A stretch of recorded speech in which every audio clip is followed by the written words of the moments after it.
તો પછી બીજા પણ જવા માટે પ્રેરણા મળશે. તે બિંદુક નામનો બ્રાહ્મણ એ ત્યાં આગળ રહેતો હતો. કંઈક પૂર્વના જન્મો સારા હશે, પૂર્વના જન્મના કર્મો સારા હશે, તો એનો જે વિવાહ થયો તે ચંચુલા નામની સ્ત્રી સાથે થયો. હવે ચંચુલા એ તો મહાદેવની બહુ મોટી ભક્ત, ઘણા વ્રતો કર્યા, ઘણા પુણ્ય કર્યા તેણે તેના જીવનમાં. અને એ વખતે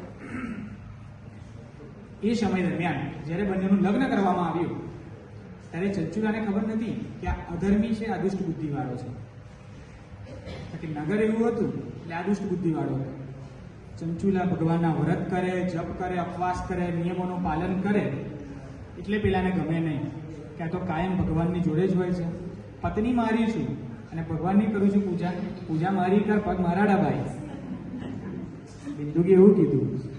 બિંદુકે કીધું, આમ તો જ્યોતિષીય રીતે કીધું ને એને જે પ્રમાણે, જ્યોતિષમાં એવું કહે છે કે પત્ની પોતાના પતિના જો પગ દબાવે તો લક્ષ્મી વધે. હા, પણ એ પાછું એમની અંદર એક બીજી વસ્તુ પણ છે. પણ પતિએ પોતાની પત્નીને દીવાનો જે કલર છે એના જેવી ધાતુ લઈ આપવી પડે. હા, તો જ વધે, એમને વધે નહીં. બિંદુ વાતને માન્યો નહીં. બિંદુને પોતાની પત્ની સાથે નફરત થઈ કે આ મને જોતી નથી અને ભગવાનની જ કાયમ પૂજા કર્યા કરે છે, ઉપવાસ કરે છે. એ વખતે એ બિંદુ અધર્મી બન્યો.